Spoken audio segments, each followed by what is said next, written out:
அனைவருக்கும் வணக்கம். இது நம்ம YouTube channel trading view Tamil. இதில் டெய்லி மார்க்கெட் எப்படி இப்படிலாம் ட்ரேட் ஆகிறதுக்கான வாய்ப்புகள் இருக்குது. முக்கியமாக நிஃப்டி 50 டெய்லி பேசிஸில் எப்படி இப்படிலாம் ட்ரேட் ஆகும், இதெல்லாம் மேஜர் சப்போர்ட் அண்ட் ரெசிஸ்டன்ஸாக இருக்கும் அப்படின்றத பார்த்துட்ருக்கோம். அந்த வகையில் வியாழக்கிழமை நம்ம சம் லெவல்ஸை கொடுத்துருந்தோம், மேஜர் சப்போர்ட் அண்ட் ரெசிஸ்டன்ஸ் கொடுத்துருந்தோம். அதுக்கேற்ற மாதிரி வெள்ளிக்கிழமை மார்க்கெட் நடந்திருக்கா இல்லையா, இல்லை மார்க்கெட்டில் என்ன தான் நடந்திருக்குன்றதை பார்த்துட்டு ஜூலை 2nd வீக் எப்படி நடந்து முடிஞ்சிருக்குன்னு சொல்லிட்டு வீக்லி அனலைசிங் ரிப்போர்ட்டையும் பார்த்துட்டு நாளைக்கு 3வது வாரம் ஜூலையில், ஸோ நாளைக்கு மண்டே மார்க்கெட் எப்படிலாம் ட்ரேட் ஆகிறதுக்கான வாய்ப்புகள் இருக்குது, எதெல்லாம் மேஜர் சப்போர்ட் அண்ட் ரெசிஸ்டன்ஸாக இருக்குன்றதையும் இந்த வீடியோவில் பார்த்துருவோம். ஸோ இதுதான் நம்ம கொடுத்துருந்த லெவல். வியாழக்கிழமை ஈவினிங் போட்ட வீடியோவில் தான் கொடுத்துருந்தோம். ஃபஸ்ட்டு ரெசிஸ்டன்ஸாக வந்து 24,330னும், செகண்ட் ரெசிஸ்டன்ஸாக 24,450. அதுக்கு மேலே போச்சுன்னா 24,600 வரைக்கும் போகிறதுக்கான வாய்ப்புகள் இருக்குது அப்படின்னு சொல்லியிருந்தோம். எக்ஸாக்டாக பார்த்தீங்கன்னா அதான் நடந்திருக்கு. பார்த்தீங்கன்னா எக்ஸாக்டாக மார்க்கெட் வந்து நம்மளுடைய ரெசிஸ்டன்ஸ் 1க்கு அந்த ஜோனில் தான் மார்க்கெட் ஓப்பன் ஆகிருக்கு. ஓப்பன் ஆகிட்டு ரெசிஸ்டன்ஸ் 2ல் போய்ட்டு அங்கே மார்க்கெட்டால் சஸ்டெயின் பண்ண முடியாமல் அகைன் நம்மளுடைய ரெசிஸ்டன்ஸ் 1 வந்து சப்போர்ட்டாக எடுத்துகிட்டு கரெக்டாக பாருங்கள். எக்ஸாக்டாக அந்த ஸ்ட்ரைக்லாம் நம்ம அந்த ஸ்ட்ரைக் தான் நோட் பண்ணணும். இந்த மார்க்கெட் ஓப்பன் ரெசிஸ்டன்ஸ் 1க்கு மேலே ஓப்பன் ஆகிட்டு நம்ம ரெசிஸ்டன்ஸ் 1 வந்து சப்போர்ட்டாக மாறிடுச்சு. ஸோ அகெயின் வந்து நம்மளுடைய ரெசிஸ்டன்ஸ் 1ல் சப்போர்ட் எடுத்துகிட்டு பிரேக் பண்ணியிருக்கா, ரெசிஸ்டன்ஸ் 2 பிரேக் பண்ணி ரெசிஸ்டன்ஸ் 3 வரைக்கும் போயிருக்கு. நியர்லி ஒரு 10 to 20 பாயிண்ட்ஸ் தான் அங்கே எனக்கு தெரிஞ்சு டிஃப்ரென்ஸ் இருக்கும். ஸோ அகைன் அதுக்கு மேலே மார்க்கெட்டால் போக முடியாமல் அங்கேருந்து ஒரு சின்ன ஒரு கன்சல்டேஷன் கொடுத்து நம்மளுடைய ரெசிஸ்டன்ஸ் 2 நியர்பையாக வந்து மார்க்கெட் செட்டில் ஆகிருக்கு. ஸோ எதுக்கு வந்து இந்த ரெசிஸ்டன்ஸ் சப்போர்ட்ஸ் லெவல்ஸ்லாம் தேவை அப்படின்னா இதுக்கு தான் தேவை. மார்க்கெட் மேலே போகுதுன்னா எது வரைக்கும் போகலாம் சான்சஸ் இருக்குது. சப்போஸ் மார்க்கெட் கீழே இறங்கலாம், எது வரைக்கும் இறங்கலாம், அதுக்கு எதுக்கு சான்சஸ் இருக்குன்றத பற்றி ஸ்டடி பண்ணி நம்ம ஒரு அனலைசிஸ் பண்ணுறது தான் டெக்னிக்கல் அனலைஸ். ஓகேங்களா? ஸோ நம்ம எக்ஸ்பெக்ட் பண்ண மாதிரியே மார்க்கெட் நம்மளுடைய லெவல்ஸில் தான் முடிஞ்சிருக்கு. அடுத்தது இந்த வாரம் வந்து எப்படி நடந்து முடிஞ்சிருக்கோம் அப்படின்னு சொல்லிட்டு நம்ம ஜூலை 1st வீக்லேயே நம்ம ஒரு வீடியோ போட்டோம். என்ன எப்படி போட்டோம் அப்படின்னா, ஜூலை 2nd வீக் எப்படி இருக்கும் அப்படின்னு சொல்லிட்டு ஒரு வீடியோ போட்டிருக்கேன். நான் லிங்க்கும் தரேன் இந்த வீடியோவில் ப்ளே ஆகும்போது. ஸோ அந்த வீடியோ போய் பாருங்கள். எதுக்கு சொல்கிறோம் அப்படின்றது அப்போ தான் உங்களுக்கு புரியும்.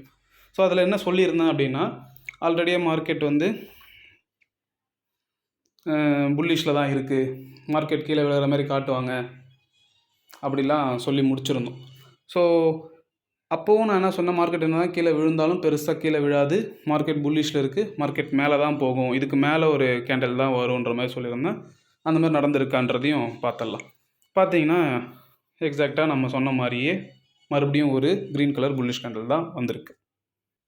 ஸோ நம்ம எக்ஸ்பெக்ட் பண்ண மாதிரி தான் மார்க்கெட் முடிஞ்சிருக்கு. என்ன இதில் வந்து நம்ம எக்ஸ்பெக்ட் பண்ணதில் வந்து கொஞ்சம் இன்னுமே இப்போ அடுத்த வாரமும் புல்லிஷில் தான் இருக்குமா அப்படின்னு நம்ம அடுத்த ஒரு ஸ்டெப் எடுக்கலான்னு பார்த்தா கொஞ்சம் இன்டிசிஷனாக இருக்காங்க. இன்டிசிஷன் அப்படின்னா மேலே ஏறுவாங்களானும் தெரியாது, கீழே விழுறாங்கன்னா ஒரேடியாக விழுந்துருவாங்களானும் தெரியாது. ஏன்னா 4th வீக் ஜூலை அடுத்த வாரம் வந்து ஜூலை 23 அன்றைக்கி வந்து பட்ஜெட் இருக்குது.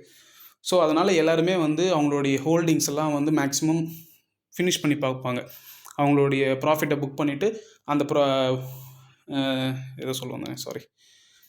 அந்த பட்ஜெட்டில் வந்து எப்படியெல்லாம் எந்தெந்த செக்டருக்கெலாம் வந்து இன்வெஸ்ட் பண்ண போகிறாங்க இந்தியன் கவர்மெண்ட், அதை பார்த்துட்டு அதில் போய் இன்வெஸ்ட் பண்ணுவாங்க பெரிய பெரிய இன்வெஸ்டர்ஸ்லாம்.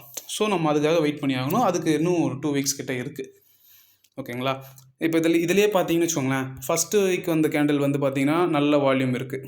அப்புறம் அதுக்கு கீழே கொஞ்சமாக தான் பாடி ஃபார்ம் ஆயிருக்கு. இப்போ அதுலேயும் பாதின்ற பாடி தான் இருக்குது. ஸோ அடுத்த கேண்டில் எப்படி வர்றதுக்கு வாய்ப்பு இருக்கும் அப்படின்னு நான் எக்ஸ்பெக்ட் பண்ணுறேன்னா, ஒரு டோஜி கேண்டில் ஃபார்ம் ஆகிறதுக்கு வாய்ப்புகள் இருக்குது. டோஜி கேண்டில்னால் லாங் விக்ஸ் இருக்கும், பாடி சின்ன பாடியாக இருக்கும். ஸோ இதுதான் வந்து டோஜி. ஓகேங்களா? ஸோ இதுக்கு மேலே இங்கே ஒரு டோஜி வர்றதுக்கான பாசிபிலிட்டிஸ் நிறையவே இருக்குது. ஆனால் மார்க்கெட் அப் ட்ரெண்டில் தான் இருக்குது, டவுன் ட்ரெண்ட் கிடையாது. மார்க்கெட் அடுத்த வாரமும் மேலே ஏறுறதுக்கான பாசிபிலிட்டிஸ் தான் இருக்குது. ஓகேங்களா? அதுக்கப்புறம் அங்கே வர நியூஸ், குளோபல் நியூஸ் எல்லாத்தையும் பாருங்கள், ஓய் டேட்டா பாருங்கள், எல்லாத்தையும் பார்த்துட்டு நீங்கள் உங்களுடைய ட்ரேடிங் எப்படி பண்ணலான்ற பிளானை நீங்கள் தனியாக டிசைட் பண்ணிக்கோங்க. அடுத்தது வந்து நாளைக்கு மண்டே இதெல்லாம் மேஜர் சப்போர்ட் அண்ட் ரெசிஸ்டன்ஸாக இருக்கும் அப்படின்றதையும் பார்த்துடலாம். ஃபஸ்ட்டு சப்போர்ட்டாக வந்து 24,200, அதுக்கு கீழே மார்க்கெட் போச்சுன்னா 24,150, அதுக்கும் மார்க்கெட் கீழே போச்சுன்னா 24,000 அப்படின்ற இமீடியட் சப்போர்ட் இருக்குது. ஸோ மார்க்கெட் பெருசாக விழுறதுக்கான பாசிபிலிட்டிஸ் இல்லை. இன்கேஸ் விழுந்தாலுமே இந்த வாட்டாலிட்டி இண்டெக்ஸ் விக்ஸ்ன்னு சொல்லுவாங்க, இந்தியா விக்ஸ், அதுவும் ஹையாக இருக்குது. அது ஹையாக இருந்தால் என்ன ஆகும் அப்படின்னா சடனாக 100 பாயிண்ட் போகும், மறுபடியும் சடனாக ஒரு 150 பாயிண்ட் இறங்கும், அகைன் அதை ரெக்கவரி ஆகிட்டு 50 பாயிண்ட்ஸ்லேயே மார்க்கெட்டை முடிப்பாங்க. ஸோ புரியுதுங்களா சொல்கிறது? அதனால் அந்த ஸ்விங் வந்து அதிகமாக இருக்கும். ஸோ அப்போ நம்ம தெரியாமல் ஒரு ட்ரேட் எடுத்துட்டிங்க அப்படின்னா கம்ப்ளீட்டாக வாஷ் அவுட் பண்ணுருவாங்க. ஸோ அதனால் பார்த்து பொறுமையாக ட்ரேட் பண்ணுங்கள். இந்த வாரம் ரொம்ப கேர்ஃபுல்லாக ட்ரேட் பண்ணுங்கள். ஸோ சப்போஸ் மார்க்கெட் மேலே போகுது அப்படின்னா ஆல் டைம் ஹையாக வந்து 24,600 அது வரைக்கும் போகும். அது பிரேக் பண்ணி மேலே போகுது அப்படின்னா 25,000, அதுக்கு மேலே போகுதுன்னா 25,300. இதை எப்படி நான் ரெசிஸ்டன்ஸ்லாம் சொல்கிறேன் அப்படின்னா ஃபிபனாசி ரீட்ரேஸ்மெண்ட்னு சொல்லிட்டு ஒரு டூல் இருக்குது, அதை யூஸ் பண்ணி நம்ம சொல்லலாம். ஏன்னா மார்க்கெட் வந்து ஒரு ஆல் டைம் ஹையில் இருக்குது, அடுத்தது எங்கே போகும்னு தெரியாது. ஸோ அப்போ நம்ம ஃபிபனாசி டூலை தான் நம்ம யூஸ் பண்ணுற மாதிரி இருக்கும். ஓகேங்களா?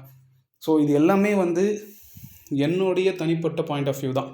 நான் எப்படி நிஃப்டி 50 பார்க்குறேன், நான் எப்படி மார்க்கெட் அனலைஸ் பண்ணுறேன் அப்படின்றத நான் உங்களுக்கு வீடியோவாக சொல்லிகிட்ருக்கேன். ஸோ நீங்களும் பர்சனலாக இன்ட்ரெஸ்ட் எடுத்து டெக்னிக்கலாக அனலைசிஸ் பண்ணி பாருங்கள். அப்படி பார்க்கும்போது உங்களுக்கு என்னை விட நல்லா பெட்டரான ஐடியா கூட வரலாம். ஸோ அந்த மாதிரி வரும்போது நம்மளுடைய வீடியோ உங்களுக்கு ஏதோ ஒரு இடத்துல உதவியாக இருந்துச்சுன்னா ரொம்பவே நல்லாயிருக்கும். நீங்கள் உங்களோட ரியல் மணியை வச்சு ட்ரேட் பண்ணுறதுக்கு முன்னாடி ஒரு மினிமம் ஒரு 3 months பேப்பர் ட்ரேடிங் பண்ணுங்கள். பேப்பர் ட்ரேடிங் பண்ணும்போது தான் உங்களுக்கு ஸ்கில்ஸ் அண்ட் எக்ஸ்பீரியன்ஸ் டெவலப் ஆகும். அதுக்கப்புறம் உங்களுடைய ஃபினான்ஷியல் அட்வைசரை கன்சல்ட் பண்ணிவிட்டு உங்களால் கன்சிஸ்டண்ட்டாக ப்ராஃபிட் பண்ண முடியும் அப்படின்னா மட்டும் ஆப்ஷனுக்குள்ளே வாங்க. ஏன்னா ஆப்ஷனில் வந்து 99% லாஸ் தான் பண்ணுறாங்க. ஓகேங்களா? ஆப்ஷன் பண்ணுறதுக்கு முன்னாடி, ட்ரேடிங் பண்ணுறதுக்கு முன்னாடிலாம் வந்து சம் மைண்ட் செட் இருக்குது, சைக்காலஜி இருக்குது, அதை பற்றி நம்ம வீடியோ போட்டிருக்கோம். சைக்காலஜி ஆஃப் த ட்ரேடிங் அப்படின்னு சொல்லிட்டு நம்ம சேனலில் இருக்குது, அதையும் போய் பாருங்கள். நான் அதுக்கு ரொம்ப எஃபோர்ட் போட்டுலாம் எடுத்தனான்னு தெரில, பட் இந்த வீடியோலாம் பண்ணுறதுக்கு முன்னாடி அந்த வீடியோக்கு நான் வந்து கொஞ்சம் டெடிக்கேட்டடாக நான் நிறையா சொல்லியிருக்கேன். பட் அதுக்கு எந்த ஒரு ரெஸ்பான்ஸும் இல்லை.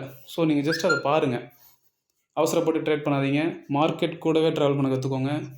எப்பயுமே ரிப்பீட்டடாக சொல்கிறது தான். இப்போ கடைசியாக final end of the session வந்துட்டோம். ஸோ ரிப்பீட்டடாக சொல்கிறது தான், மார்க்கெட் கூடவே ட்ராவல் பண்ண கற்றுக்கோங்க.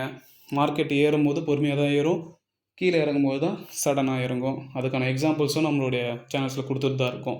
ஒரு நாள் ட்ரேட் முடிஞ்ச பிறகும் எப்படி நடந்திருக்கு, ஏன் நடந்திருக்கு, எல்லாத்தையுமே நீங்கள் தெரிஞ்சுக்கணும். மார்க்கெட் மேலே போகுதுன்னா ஏன் மேலே போகுது, சின்ன ஸ்ட்ரைக் வருது, ஒரு விக்கு ஃபார்ம் ஆகுது அப்படின்னா ஏன் அது ஃபார்ம் ஆச்சுன்னு உங்களுக்கு தெரியணும். தெரிஞ்சால் தான் அடுத்த முறை அந்த மாதிரியான ஒரு கேஸ் நீங்கள் அதை பார்க்கும் போது நீங்கள் அப்போ சேஃபாக இருப்பீங்க.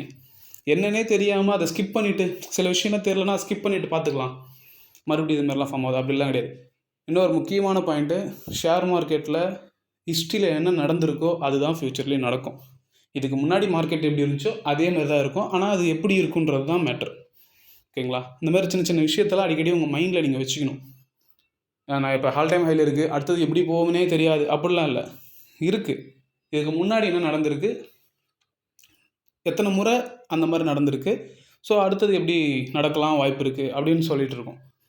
ஓகேங்களா? ஸோ அதனால் கேர்ஃபுல்லாக ட்ரேட் பண்ணுங்கள். கஷ்டப்பட்டு நீங்கள் சேர்த்து வச்ச காசை ஷேர் மார்க்கெட்டில் வந்து தொலைச்சிடாதீங்க. இல்லை நான் அப்படிலாம் நான் சேஃபாக இருக்கணும் அப்படின்னா ஸ்டாக்ஸில் இன்வெஸ்ட் பண்ணுங்கள், எஸ்ஐபி போடுங்க, போஸ்ட் ஆஃபீஸில் வந்து நிறைய பிளான்ஸ்லாம் இருக்குது. ஸோ சேஃபர் சைடாக போகணுன்னா அதுக்கு போயிடுங்க. இல்லை நான் ட்ரேடிங் தான் வருவேன், ஆப்ஷன்ஸ் தான் நான் பண்ணலான் இருக்கேன் அப்படின்னா ப்ராப்பராக கற்றுக்கிட்டு அந்த ஒர்க் பண்ணுங்கள். ஓகேங்களா? சேஃபாக ட்ரேட் பண்ணுங்கள். ஸோ நாளைக்கு பார்க்கலாம் மார்க்கெட் எப்படிலாம் ட்ராவல் ஆகுது அப்படின்ட்டு. நாளைக்கு வீடியோவில் பார்ப்போம். நன்றி, வணக்கம்.